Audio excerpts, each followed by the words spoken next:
25 जून 1975 वो तारीख जब तत्कालीन प्रधानमंत्री इंदिरा गांधी ने देश में इमरजेंसी लगा दी थी और उसी को देखते हुए भारतीय जनता पार्टी काला दिवस मना रही है आज के दिन। अरे श्रीमती जी कुछ तो सस्ता लो। नहीं श्रीमान जी सब बढ़िया लो। इसमें क्या खास बात है? थोड़े में ज्यादा स्वाद यही तो है इसकी खास बात। क्या स्वाद है? अरे मेरे राजा राजा प्योर मसाला। और जगह जगह यहाँ पर आर्ट गैलरी लगाई गई है और उस आर्ट गैलरी के माध्यम से इस बात को प्रदर्शित किया जा रहा है कि उस समय आपातकाल वाले समय में जब इमरजेंसी लगाई गई थी उस समय देश के क्या हालात थे। तो आइए आपको ले चलते हैं एक आर्ट गैलरी पर और दिखाते हैं कि किस तरीके से यहाँ पर आर्ट गैलरी लगाकर यहाँ पर क्या क्या लिखा गया है। सबसे पहले आप वो देख लीजिए कि किस तरह से बिजली के झटके को लेकर इस तरह से दिया गया है। इसके साथ ही साथ भूमिगत संग्राम के नायक उनके बारे में लिखा गया है और इसके अलावा जो बहुत सारी चीज़ें उस समय हुआ करती थी 1977 का जो ऐतिहासिक जनादेश था उसके बारे में भी लिखा गया है कि वोट की चोट। और ये बताया गया है कि किस तरह से जो अभिव्यक्ति की आज़ादी है यानी संविधान का आर्टिकल 19(1) उसके तहत जो आज़ादी है उसका किस तरह से दमन कर दिया गया था। इसमें मीडिया, न्यायपालिका और अभिव्यक्ति की स्वतंत्रता का दमन ये भी बताया गया है, क्योंकि उस समय मीडिया के ऊपर भी रोक लगी हुई थी कि किस तरह से वो अपने आप को बता सकते हैं, खबरें कर सकते हैं। ये सब पूरी तरह से सेंसर्ड था और उस सेंसरशिप में ही जो हो रहा था, जितनी भी सरकार जो कहती थी वही दिखाना पड़ता था, वही लिखना पड़ता था। और इसी बात को लेकर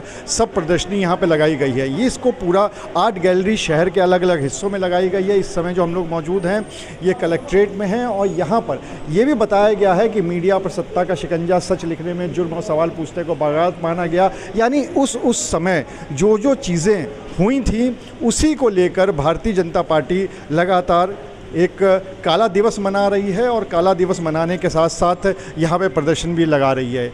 इसके अलावा इस समय जो प्रधानमंत्री हैं नरेंद्र मोदी, उनके लिए भी लिखा हुआ है कि आपातकाल में विरोध की मशाल युवा नायक नरेंद्र मोदी, क्योंकि उस समय बीजेपी का कहना है कि नरेंद्र मोदी भी मौजूद थे आपातकाल में और उन्होंने यहाँ पर अलग जलाई थी। इसके अलावा बहुत सारे यहाँ पर अलग अलग पोस्टर्स लगे हुए हैं और इसी के माध्यम से बीजेपी और उत्तर प्रदेश सरकार ये बताने की कोशिश कर रही है कि कितनी उस समय दिक्कतें थीं। इस मौके पर कुछ जो कानपुर के सांसद हैं रमेश अवस्थी, उन्होंने भी कुछ बोला है। क्या बोला है अखिलेश यादव को लेकर और क्या बोला है उस संविधान वाली बात को लेकर जिसका सहारा लेकर विपक्ष ने 2024 के चुनाव में काफ़ी सीटें जीत ली थी। चलिए आपको पहले वो सुनाते हैं। अब 2017 के बाद 12 से 17 का आप समाजवादी पार्टी जिसके बारे में आप बात कर रहे हैं उसके कार्यकाल को आप देखिए। आप सभी पत्रकार साथी हैं, आप इसका जजमेंट करिए कि किस तरह से लूटमार हो रही थी, किस तरह से भ्रष्टाचार था, ट्रांसफर और पोस्टिंग खुली बिक रही थी, हत्याएं हो रही थी, जमीनों पे कब्जे हो रहे थे, अपहरण की घटनाएं हो रही थी और सबसे बड़ी बात कोई सुनवाई नहीं थी। लोग त्रस्त आ चुके थे। जानते हैं कि जमीन खिसक चुकी है। वो ये कहते हैं ना कि पैरों के नीचे जमीन नहीं है, लेकिन प्रश्न ये है कि हमें यकीन नहीं। लेकिन जिस संविधान हत्या दिवस की बात हो रही है उसी संविधान को लेकर 2024 में 300 से 240 सीटें रह गई। देखिए, कभी कभी जब आप राजनीति करते हैं और बहुत अच्छा करते हैं तो लोग आपकी कुछ न कुछ कमियां ढूंढते रहते हैं और एक परसेप्शन बनाते रहते हैं, लोगों को भड़काते रहते हैं, नैरेटिव बनाते रहते हैं। तो मैं स्वीकार कर रहा हूं कि जिस तरह से पीडीए गठबंधन ने संविधान के नाम से झूठ बोला कि संविधान खतरे में है, आरक्षण समाप्त हो जाएगा, फटाफट आपको रुपए मिलेंगे, ये तमाम झूठ बोलकर भोली भाली जनता को लालच देकर उनको गुमराह किया गया। इस कारण हम उत्तर प्रदेश में वो अपेक्षित रिजल्ट नहीं प्राप्त कर सके जो हमको मिलना चाहिए।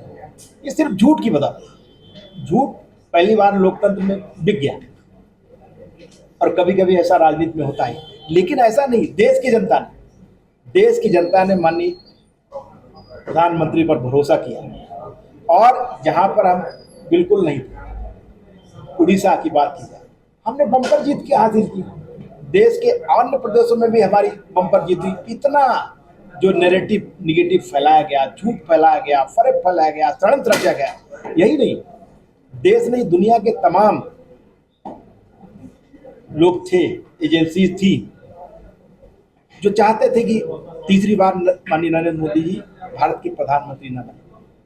तो चाहे झूठ की बदौलत, षड्यंत्र की बदौलत, चाहे पैसे की बदौलत, आपको पता है कि किसने विदेशों में फंडिंग किया इस चुनाव में, तो हमारी भोली भाली जनता को गुमराह किया। उसकी बदौलत ऐसा नहीं, हमने एनडीए की फिर तीसरी बार सरकार बनाई। तो सांसद अवनीश अवस्थी ने साफ तौर पे ये दावा किया है कि 2027 का जो चुनाव है वो पूरी तरह से पार्टी के फेवर में जाने वाला है, भारतीय जनता पार्टी के फेवर में जाने वाला है। इसके साथ ही साथ उन्होंने तंज भी कसा है और अखिलेश यादव के ऊपर एक करारा प्रहार भी किया है। अब फिलहाल देखने वाली बात ये होगी कि जिस तरीके से बीजेपी इस पूरे इमरजेंसी को लेकर काला दिवस के रूप में प्रदर्शित कर रही है, उसका कितना फ़ायदा आने वाले चुनाव में मिलता है। अनुराग अग्रवाल, TV9 कानपुर। थोड़े में ज्यादा स्वाद, यही तो है इसकी खास बात। वाओ मम्मा, क्या स्वाद है। अरे मेरे राजा, सबका राजा आरती और मसाला।